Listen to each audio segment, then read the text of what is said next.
Well, hello there. Welcome back to our study in the book of Job. This program is brought to you each Wednesday night at 7 o'clock p.m. by the Port Huron Church of Christ, located at 756 17th Street, right here in the city of Port Huron.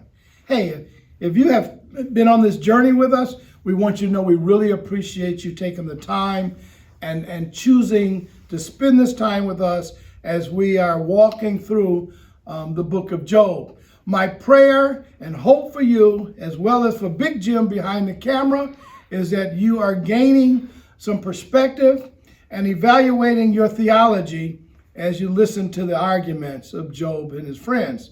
Now, if this is new to you and this is your first time joining us, welcome aboard. We're glad to have you. And if you would like to catch up, you can go back and look at the previous videos, and it's all there, and they will show you exactly where to go. Let me show you where you can find these videos. If you go to our website at porthuronchurchofchrist.org, one word, you will find all the videos there. Also, we would like you to email us with your questions.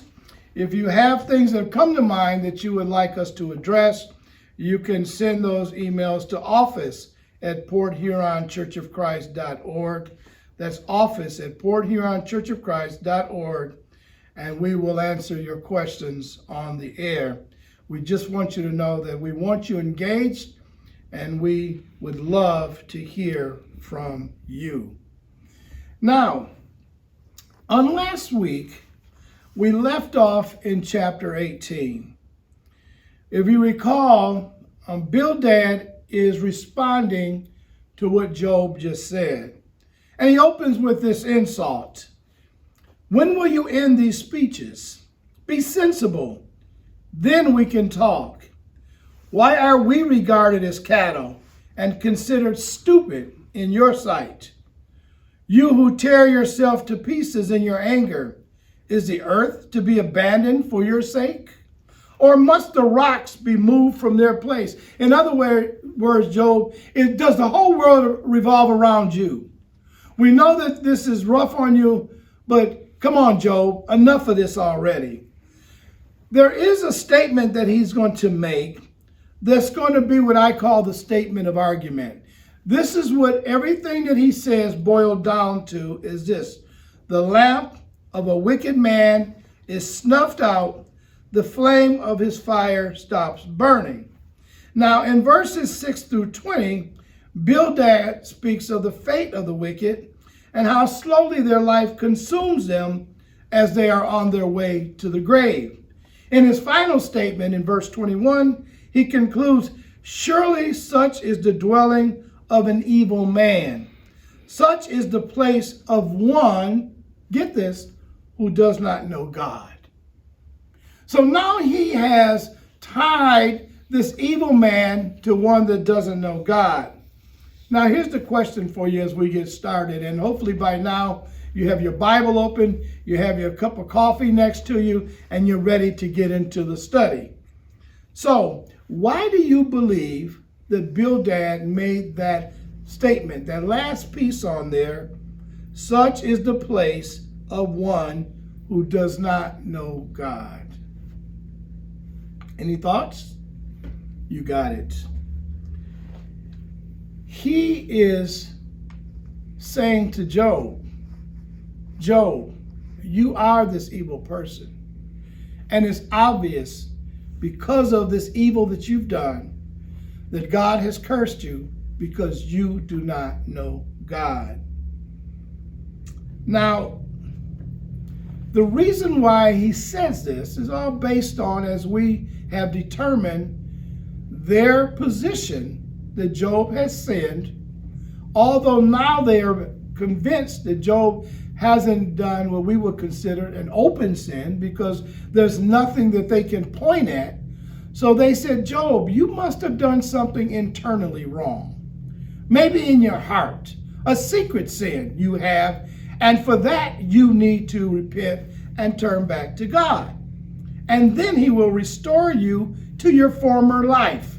I want you to hear that because they are convinced that God will give Job back everything that he's taken from him if Job repents and returns back to God. So they're calling Job wicked because of what was happened to Job. Job used in his argument the wicked to show that he's nothing like the wicked. So they're looking at the same coin. You hear Job talking about the wicked. You hear the friends talk about the wicked, but they're looking at it from two entirely different perspectives. So keep that in mind, would you? So what he's doing, Bildad is doing, is picking up on Job's response to Eliphaz, and he's using that against Job. So Job responded to Eliphaz and was talking about the wicked and how their life is and things. And now Bildad is saying, yeah, Job, I agree with you. I agree with everything you said. And they all agree with that part of it. But he said, but now I ascribe that to your life. You are that evil guy that we talked about. Job brought up the ways of the wicked in an attempt to get his friends to see that, like I said, he doesn't fit that profile. But his friends see just the opposite, as we have mentioned. So, where are we now? He is saying that Job is this wicked guy. And let me ask you a question. I think this is a good place. We've been in this long enough to listen to the arguments on both sides. And they've all kind of concluded in their own way that the wicked are cursed, and they end in a life that is not good. So let's take that thought for just a minute before we get started, as we're warming up here, and ask ourselves the question. Now, just looking at Job's life, stepping back and looking and seeing what we can see of Job, how would we regard Job? If the righteous are blessed and prospered by God, and on the other hand, if the wicked or the evil are punished by God and cursed by God, what category do you think Job would fall into if you were to just make a visual observation without the foreknowledge that we have in verse 1? We would all conclude that the friends are right, that Job has done something, and that just goes to prove that things are not always what they appear. So, the thing is this, and here's the problem. As I said, the friends are looking at the wicked in one way, Job is looking at it in an entirely different way. And now that brings us up to chapter 19, as Job responds to Bildad. And what we're going to do is, as we said last week, when it comes time to look at what the friends are saying, because they really don't change their point of view very much at all. They pretty much just keep repeating the same things. We're going to summarize their statements. But because Job is the guy that we really want to look at, remember, this was all about Job. The friends show up only to comfort him. They're not really part of what has happened between God and the Satan. Remember, Job is the guy that Satan has done all this to. The friends have nothing to do with this. If nothing else, the friends are part of Satan's group to bring Job to a place where he'll curse God. So let's see now and look at Job's response back to Bildad for the things that he says. So looking at verse number 19, let's pick up reading there. Here we are. Then Job replied, "How long will you torment me and crush me with words?" Now, what we're going to do here, I'm going to read through the entire 19th chapter, and then we're going to go back and kind of dissect some of these statements and make a few comments, and then we're going to continue on. He says, 10 times now you have reproached me. shamelessly you attack me. If it is true that I have gone astray, my error remains my concern alone. If indeed you would exalt yourselves above me and use my humiliation against me, then know that God has wronged me and drawn his net around me. And though I cry violence, I get no response. Though I call for help, there is no justice. He has blocked my way so I cannot pass. He has shrouded my paths in darkness. He has stripped me of my honor and removed the crown from my head. He tears me down on every side till I am gone. He uproots my hope like a tree. His anger burns against me. He counts me among his enemies. His troops advance in force. They build a siege ramp against me and encamp around my tents. He has alienated my family from me. My acquaintances are completely estranged from me. My relatives have gone away. My closest friends have forgotten me.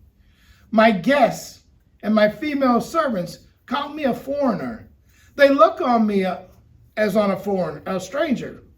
I summon my servant, but he does not answer, though I beg him with my own words.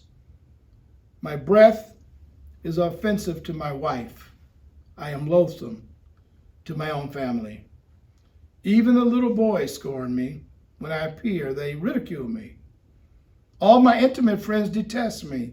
Those I love have turned against me. I am nothing but skin and bones. I have escaped only by the skin of my teeth. Have pity on me, my friends, have pity, for the hand of God has struck me. Why do you pursue me as God does? Will you never get enough of my flesh? Oh, that my words were recorded, that they were written on a scroll, that they were inscribed with an iron tool on lead, or engraved in rock forever. I know that my Redeemer lives, and that in the end he will stand on the earth. And after my skin has been destroyed, yet in my flesh I will see God. I myself will see him with my own eyes. I, and not another, how my heart yearns within me. If you say, how will we hound him, since the root of the trouble lies in him, you should fear the sword yourselves, for wrath will bring punishment by the sword, and then you will know that there is judgment. I want to take a closer look as Job responds back to Bildad. Let's kind of unpack some of these statements that Job makes and see if we can really get into Job's head and his thinking. Remember, this is about Job and not about the friends. So Job opens up and now reminds these guys that have come to bring comfort to him in the midst of his situation that they've done nothing but torment him and attacked him. We talked about this a couple of weeks ago, and I just want to remind you and keep kind of reiterating the point that they are coming after Job one after another, just as a cycle. Imagine this now, these three guys. As soon as one guy says something and you respond to him, the other guy jumps on you. You respond to him, the third guy jumps on you. You respond to him, the first guy jumps on you. And this is what has gone on with Job. And that's what he's saying, is that you shamelessly attack me. Well, why, Job? Why are they shamelessly attacking you? Because they were supposed to be my friends. And now they're attacking me as if they are nothing more than enemies. So he has reminded them repeatedly throughout in his comments to them that they've been no help to him at all. In fact, if nothing else, they've been a great hindrance to him, which is, as we said, a reminder to us to be careful. Be careful of our opinions. Be careful what we think when we are going to comfort a person. Be careful and make sure that we actually comfort them and don't complicate their situation. He says, now, if it's really true, guys, if what you're saying is right, then, and that I have gone astray, then my error, my mistakes are my own. I don't need you. It's between me and God. He said, but if you are exalting yourself above me and using my humiliation against me, then know that God has wronged me and has drawn his net around me. So everything that I'm telling you is because of what God has done to me. Remembering now, he knows nothing about this deal that God has made with Satan. They think that, all of them think that this is all at the hand of God. In verse number 8, Job said, he has blocked my way so I cannot pass, and he has shrouded my paths in darkness.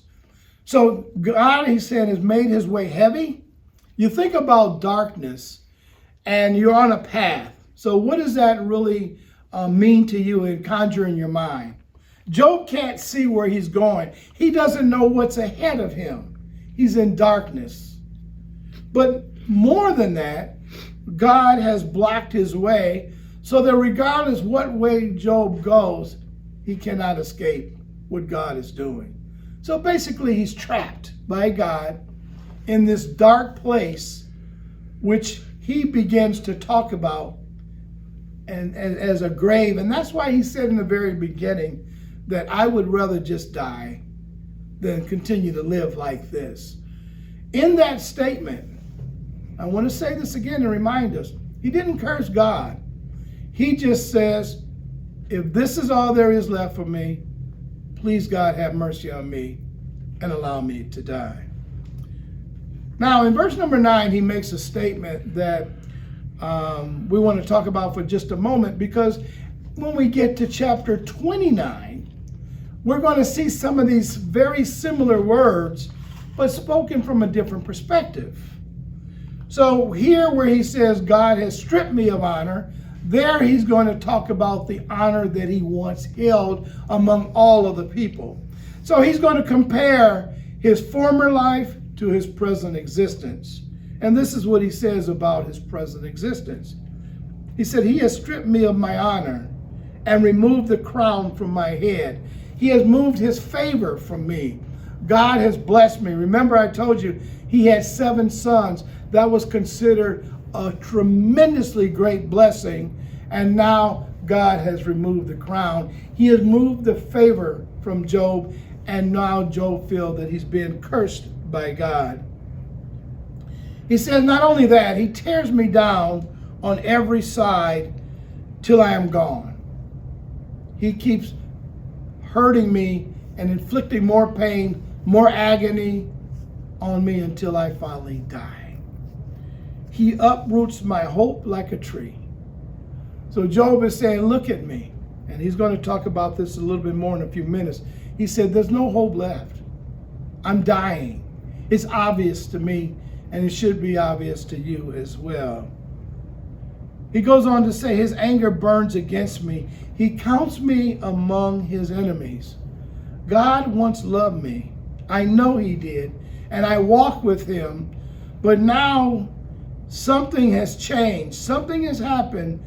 And instead of feeling loved by him, I feel as though I become his enemy. And I don't know why. And Job has been asking and asking and asking, God, would you please tell me what I've done? Because I don't know what I've done. Now, this is part of the problem that we're going to find with Job. Job's walk with God, his view of God, was dependent on what he did. Job served God as a works. I believe I said that a couple of weeks ago. And that's why Job is saying to God, listen, I haven't changed my routine. I do exactly the same things that I've always done, and you bless me through those things. And now you're cursing me, and I didn't change anything, so I don't understand why this is happening. Please explain it to me. And that's where he is in this. He goes on to say in verse number 12, and I want you to, if you have your Bibles, look at this and think of this, this text here. It's very interesting that he uses this analogy. He said his troops advance in force. They build a siege ramp against me and encamp around my tent. So now this is army talk. This is the way that one army would attack another people. They would build a siege ramp against their wall, which will enable their soldiers to advance over the wall and take the people and destroy them inside their walls. The walls were there to protect them, and they would breach the walls. But not only that, they would encircle the whole walls all around them, so that if anybody tried to escape, they could be killed. And that's what he said. You have built a siege ramp against me and encamped around my tent. I can't go anywhere. You have me. Now, that's his relationship with God.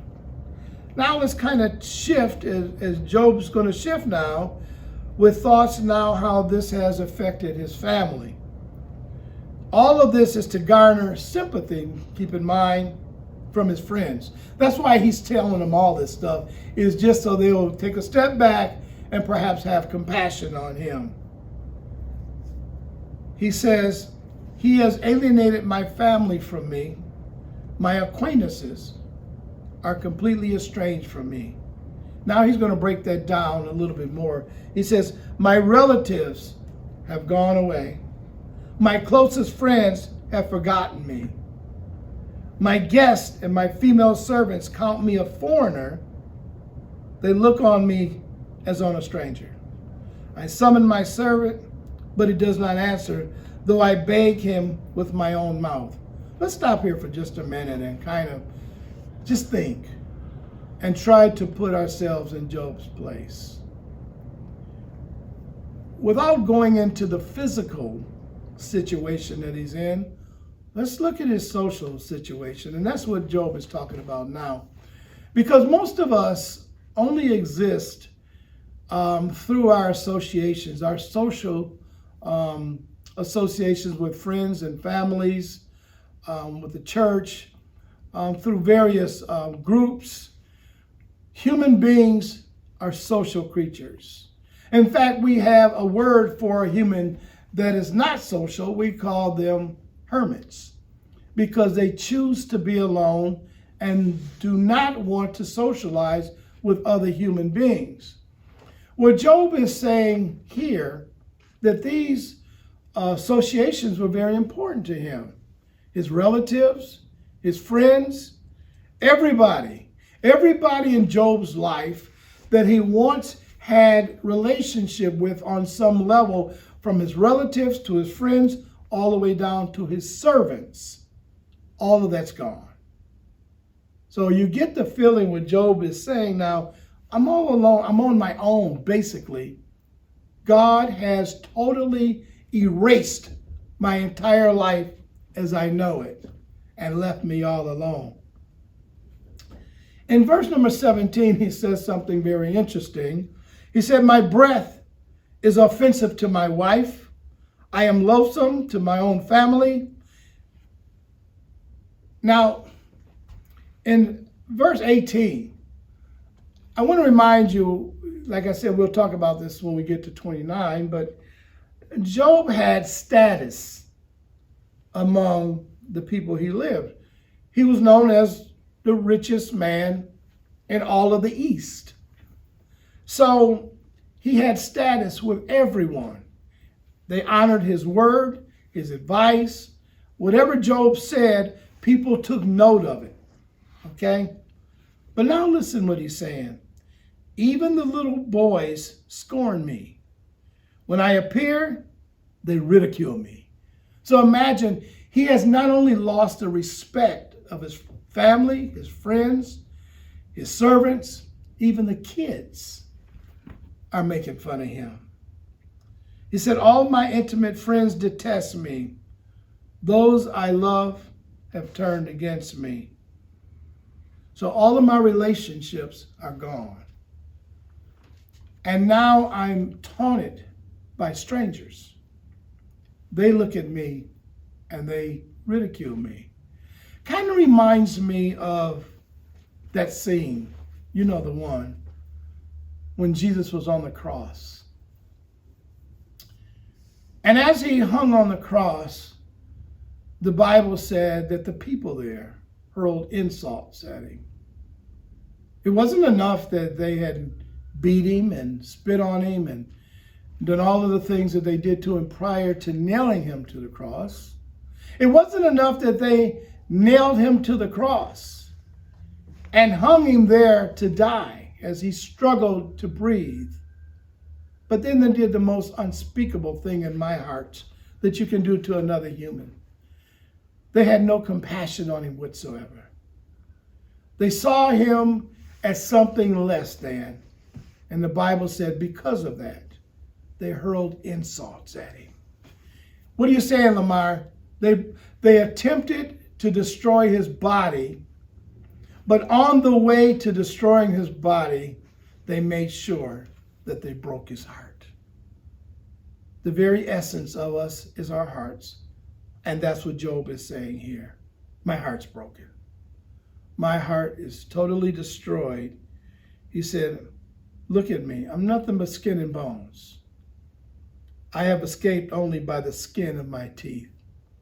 When I read that, I thought that was an interesting statement because we still use that idiom today, don't we? He escaped by the skin of his teeth. Well, we know what that means. There's no skin on teeth. But isn't it amazing, though, when you stop and think about how long ago, how many thousands of years ago Job was written, and this idiom existed then in exactly the same context it does today? I went back and looked at the King James because a lot of us started there, and I wanted to know what King James wrote right there, because sometimes the newer translations change things a little bit. But guess what King James said? By the skin of his teeth. I said, okay, then let me go back and look at the 1611 King James. Now that's before we had the revised King James. This is the King James of that very high English that most of us can't understand. But I noticed in that verse, it said by the skin of his teeth. So I said, okay, maybe King James started this when they translated the Bible. Let me go back to the Hebrew, because this is written in Hebrew. Certainly, whatever they meant back then, we'll find what they really were saying. Well, guess what they said? You got it, by the skin of his teeth, even in the Hebrew. So this comes back from thousands of years, and isn't it interesting we still use the idiom today? So when you hear someone use that, I want you to think of Job and think of thousands of years ago, this same idiom was used. Let's move on. So he's saying all this so his friends would have pity on him. In verses 23 and 24, in defense of his case, Job begins now to use the language of a court. He wishes for written and permanent evidence to document his case. So listen to what he says. Have pity on me, my friends, have pity, for the hand of God has struck me. Basically, look, if you're my friends, you're human beings, put yourself in my place, and you would feel the very same way, and you should have pity on me. He said, why do you pursue me as God does? Will you never get enough of my flesh? Going back to the pity. Now listen to 23 and 24. That's where I'm referencing. He said, oh, that my words were recorded, that they were written on a scroll, that they were inscribed with an iron tool on lead or engraved in rock forever. Job, what are you asking for here? Well, if you look at these two methods of writing and recording written words, he starts by talking about a scroll. He goes from a verbal to a written form on a scroll. That's one level. But there is, within a scroll, it can be ruined. It's permanent as a documentation, but it's temporary in its ability to transcend time. So he said, no, not a scroll. I want people to hear what I said and know who I am. So I wish they were inscribed with an iron tool on lead or engraved in rock forever. So Job is merely saying, this is my point. The points that I have made, I stand by them. I don't change them. I will not change them. I would even challenge somebody to take my very words and write them in stone so they would be read forever. Isn't it interesting, though, when Job made those statements, he never knew that indeed his words would be read forever. Because here we are in 2021 reading the very words that Job spoke. So there is a permanence when God gets involved. Now in 25, he's going to shift. And he says, I know that my Redeemer lives, and that in the end he will stand on the earth.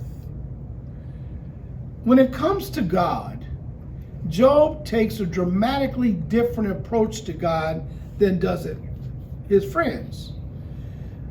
If you look at his friends and what they say and their attitudes and the way they present things, they seem to believe more in God as a system of belief, while Job, if you listen to what he says, and watch what he says, after my skin has been destroyed, yet in my flesh I will see God.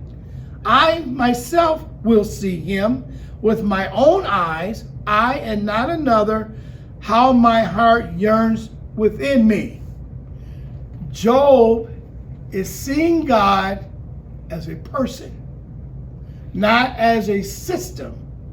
And you know, we still have people today who worship God through a system, but not as a personality, not as an intimate Savior, not as a God to walk with every day, but as a system, maybe through a church. And they worship God through the system of the church. And then when you do that, you become like the Job's friends. When you worship him personally through an intimate relationship, now you worship him like Job.